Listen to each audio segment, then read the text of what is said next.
السلام علیکم، ایک نئی ویڈیو کے ساتھ آپ کی خدمت میں حاضر ہیں۔ اگر آپ نے ہمارے چینل کو سبسکرائب نہیں کیا تو سبسکرائب کریں اور بیل آئیکن پہ کلک کریں۔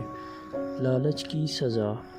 ایک دفعہ ایک غریب لکڑہارے کو جنگل میں لکڑیاں کاٹتے ہوئے درختوں کے جھنڈ میں کوئی چیز نظر آئی۔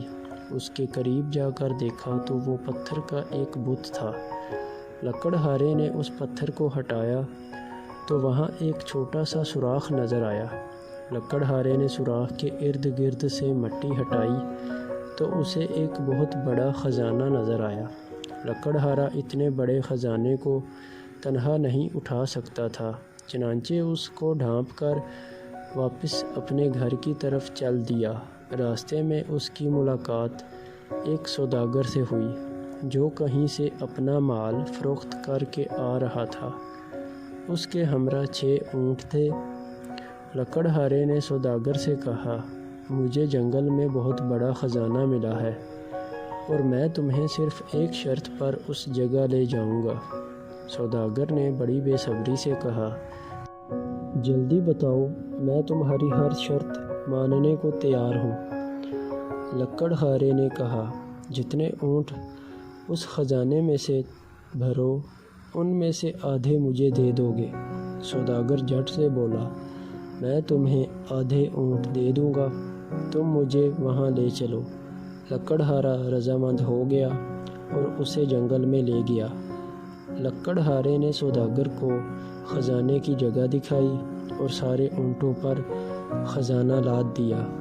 اس جگہ سے ایک چھوٹی سی ڈبی میں قیمتی لال بھی ملا جو لکڑہارے نے اپنی جیب میں رکھ لیا۔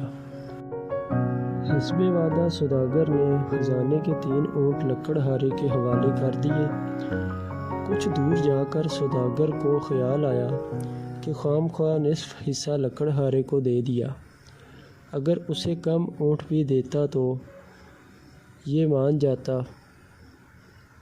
یہ سوچ کر اس نے لکڑہارے سے کہا، اے پیارے لکڑہارے، بے شک میں نے تمہیں آدھے اونٹ دے دیے ہیں، مگر آپ کے لیے تو 2 اونٹ بھی کافی ہیں۔ اگر آپ مجھے 1 اونٹ مزید دے دو تو آپ کی مہربانی ہوگی۔ لکڑہارے نے کہا، جناب آپ 1 اونٹ مجھ سے لے سکتے ہیں، میرے لیے تو 2 بھی کافی ہیں۔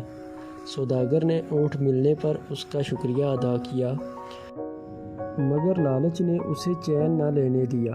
تھوڑی دور جانے کے بعد سوداگر نے پھر لکڑہارے سے کہا، بابا جی آپ تو درویش آدمی ہیں اور میں ٹھہرا دنیا کا کتا، باقی 2 اونٹ بھی مجھے دے دیں، میرے چھوٹے چھوٹے بچے ہیں، آپ کو دعائیں دیں گے۔ لکڑہارے نے کہا کہ میرے بھائی، اگر میں نے تمہیں باقی 2 اونٹ بھی دے دیے تو میرے پاس کیا رہ جائے گا؟ سوداگر نے اسے جواب دیا، میں آپ کو کچھ رقم دیتا ہوں، یہ آپ کے لیے کافی ہوگی۔ لکڑہارے نے وہ 2 اونٹ بھی سوداگر کو دیے۔ سوداگر میں لالچ کی انتہا ابھی بھی ختم نہ ہوئی تھی۔ اس نے سوچا کہ کیوں نہ لکڑہارے سے وہ رقم بھی واپس لے لے اور جنگل میں دفن باقی خزانہ بھی حاصل کر لیا جائے۔ یہ سوچ کر وہ خزانے کے 6 اونٹ اپنے نوکر کو دے کر خزانے کی تلاش میں جنگل میں نکل گیا۔ خاصی دیر تک تلاش کرنے کے بعد بھی اس کو خزانہ نہ ملا۔ تھک ہار کر وہ درخت کے نیچے بیٹھ گیا کہ ایک شیر ادھر آ نکلا۔ سوداگر بھاگنے کی کوشش کی